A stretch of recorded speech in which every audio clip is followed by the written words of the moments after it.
Bonjour et bienvenue dans cette capsule où nous allons voir aujourd'hui comment décrire une réaction chimique. Ah, encore un truc pénible. Non, c'est plutôt sympa les réactions chimiques. Ah ouais? Alors, regarde ces quelques réactions, je suis sûr que tu vas les trouver tout à fait surprenantes. Voici par exemple la réaction entre du fer et du sulfate de cuivre. Joli, n'est-ce pas? Ouais. Ou alors celle-ci, ça c'est la réaction entre l'acide sulfurique et le sucre. Impressionnant, non? Ok, alors regarde un peu ce qui se passe lorsqu'un morceau de lithium tombe dans de l'eau.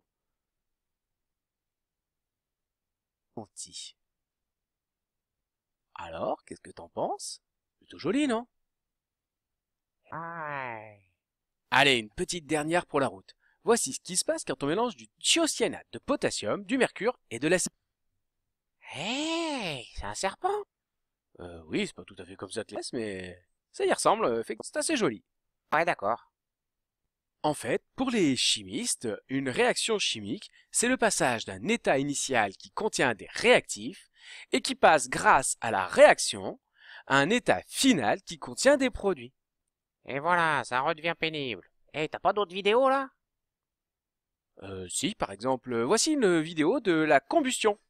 Plus exactement, c'est la combustion d'un petit morceau de graphite ici, à l'intérieur d'un flacon contenant du dioxygène ici.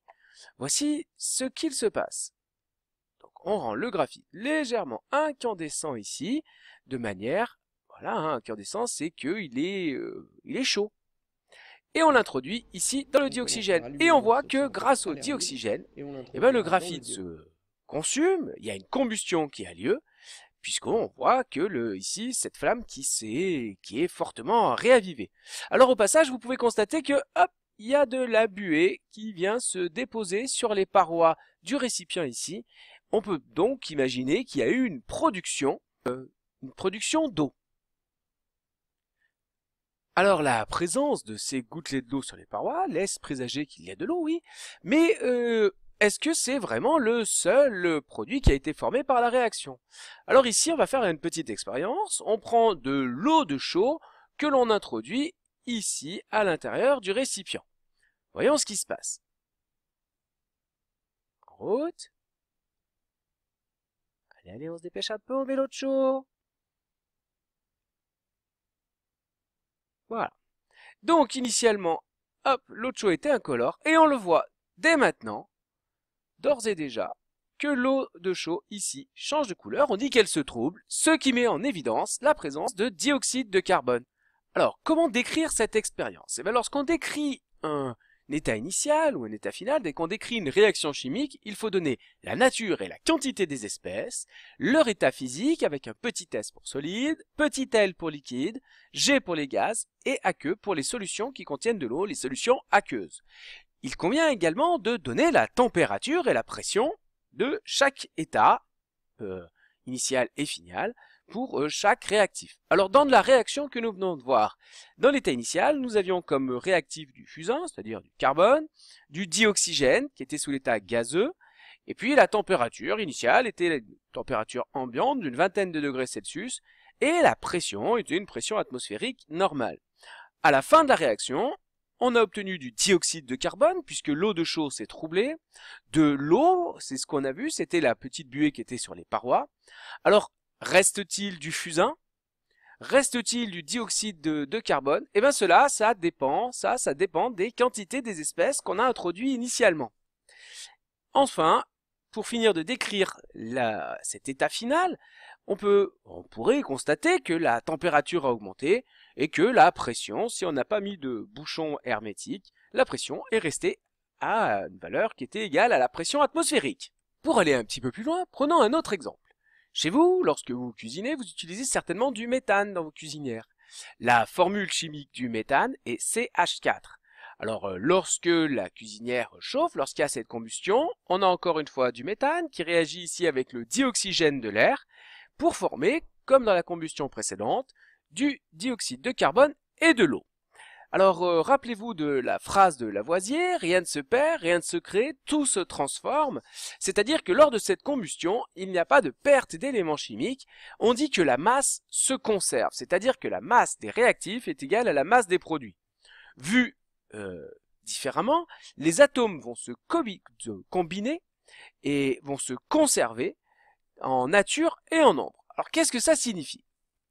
Reprenons notre équation. Voici ici du méthane, CH4, qui réagit avec le dioxygène, O2, pour former le dioxyde de carbone et de l'eau.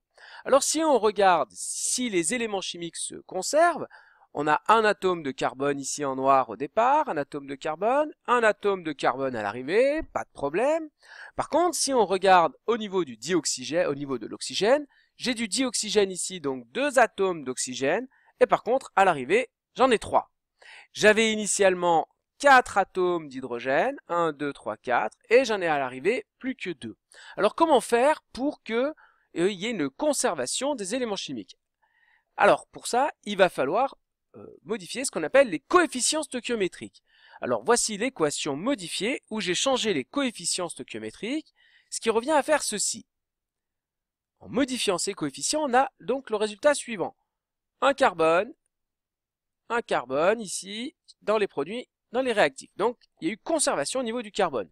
Pour l'hydrogène, j'ai donc toujours mes 4 hydrogènes ici qui viennent du méthane, et à l'arrivée, j'ai 2 molécules d'eau qui contiennent chacune 2 hydrogènes, ce qui me fait bien 1, 2, 3, 4 hydrogènes. J'ai désormais une conservation au niveau de l'élément hydrogène.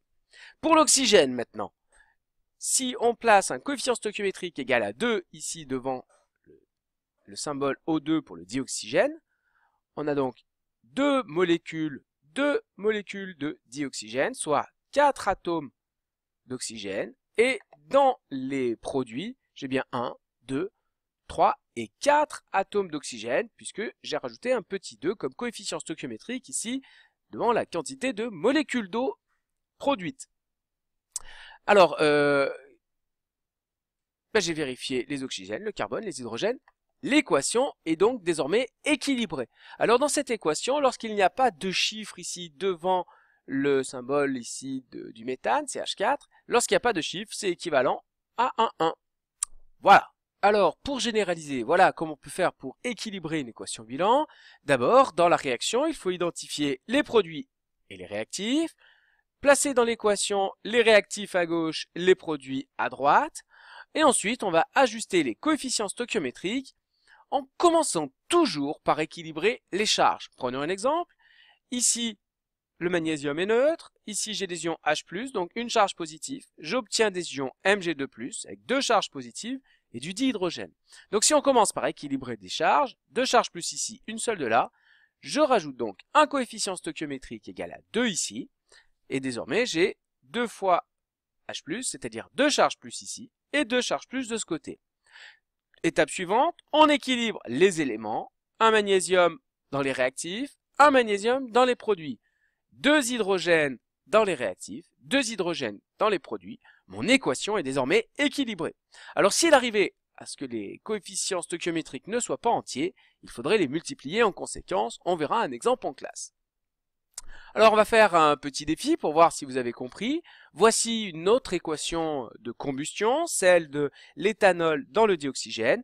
Je vais vous demander de mettre sur pause et d'essayer de placer les coefficients stoichiométriques de manière à ce que cette équation soit équilibrée. Voilà, je vais considérer que vous avez mis pause et que vous avez eu le temps d'équilibrer cette équation. Et donc si on réalise le travail demandé, voici ce qu'on peut obtenir. Alors ici, j'ai mis un 3 devant le dioxygène, 2 CO2 et 2 molécules d'eau. Voyons si c'est équilibré. 2 carbone ici, 2 fois CO2, donc 2 carbone ici, 6 hydrogènes, 3 fois 2, ça fait donc ici 6 hydrogènes. Et pour les oxygènes, j'en ai 6 et un 7. Ici, 2 fois 2, 4 oxygènes. Et les 3 qui se trouvent là, 7 oxygènes. Donc l'équation est équilibrée. Alors on va faire un autre défi, une série de 4 petits défis. Voici un état initial contenant 6 ions fer 3, Fe3+, et puis 6 ions hydroxyde. La réaction avec les bons coefficients stoichiométriques est la suivante. 1 ion Fe3+, et 3 ions hydroxyde forment une molécule de FeOH3, donc d'hydroxyde de fer. Alors la question que je vous pose dans ce petit défi, c'est si j'ai mes 6 ions fer ici et 6 ions hydroxyde, combien est-ce que je vais former deux molécules d'hydroxyde de fer et quel sera le réactif qui va rester, quel est le réactif en excès? Alors, allons-y. Donc, un ion Fe3+ réagit avec 3 ions hydroxyde pour former, hop, une molécule d'hydroxyde de fer. Il me reste donc 5 ions fer et 3 ions hydroxyde. Donc la réaction peut encore avancer, peut encore avoir lieu. Un ion Fe3+ réagit avec 3 ions hydroxyde pour donner une molécule d'hydroxyde de fer. Hop, j'ai donc formé deuxième molécule d'hydroxyde de fer. Il me reste à la fin de la réaction, j'ai plus de réactif hydroxyde, donc à la fin de la réaction, il restera 4 ions fer dans la solution, plus d'ions hydroxyde et 2 molécules d'hydroxyde de fer. Alors on va dire que l'ion hydroxyde est l'espèce en défaut, et on dit que c'est le réactif limitant de la réaction. Alors voici un deuxième cas, je vais vous demander de mettre pause et d'essayer de trouver par vous-même quel va être le nombre de molécules d'hydroxyde de fer créées et qui est le réactif en excès. À vous, pause. Voilà. Je vais considérer que vous avez eu le temps de réfléchir à ce problème. Alors voici comment a lieu la réaction. Un ion Fe3+ réagit avec 3 ions hydroxyde pour former une première molécule d'hydroxyde de fer. La réaction avance encore. J'obtiens une deuxième molécule d'hydroxyde de fer. Puis ici, une troisième. Et cette fois-ci, l'espèce limitante, ce sont les ions Fe3+. Et j'obtiens 3 molécules d'hydroxyde de fer et il me reste un ion hydroxyde. Troisième cas, alors cette fois-ci on va plus réagir avec des ions on va réagir avec des moles. Si j'ai 4 moles d'ions Fe3+ et 3 moles d'ions hydroxyde, combien de moles de molécules d'oxyde de fer je vais obtenir? À vous, mettez pause. Voilà, donc la réaction démarre. J'ai une première mole qui réagit avec d'ion fer 3 qui réagit avec 3 moles d'ion hydroxyde pour donner une première mole de molécules de fer. Et la réaction avance, et je peux fabriquer une deuxième molécule, une deuxième mole de molécules d'hydroxyde de fer, et il me sera 2 moles de Fe3+. Le réactif limitant, c'est l'ion hydroxyde. Quatrième et dernier cas, alors cette fois-ci j'ai 2 moles d'ion fer 3, j'ai 3 moles d'ion hydroxyde. Combien de moles de molécules d'hydroxyde de fer je peux créer? À vous. Voilà, donc une mole réagit avec 3 moles pour former une mole de produit ici. Et puis la réaction va avancer. J'ai une autre mole d'ion Fe3+ qui va réagir avec les 3 moles d'ion hydroxyde pour former encore une mole d'hydroxyde de fer. Et j'obtiens donc une deuxième molécule. Alors ici, il ne me reste plus de réactifs. On dira que la réaction a eu lieu dans les proportions stoichiométriques. Les deux réactifs sont limitants. Et ça, c'est très intéressant dans le domaine de l'industrie parce que de cette manière-là, on ne gaspille pas les réactifs, on ne perd aucun réactif. Voilà, j'espère que cette petite capsule vous aura permis d'en savoir un petit peu plus sur les réactions chimiques. N'oubliez pas de compléter votre questionnaire en ligne. Et moi, je vous dis... À plus dans le bus! Ouais, c'est ça. À plus en classe.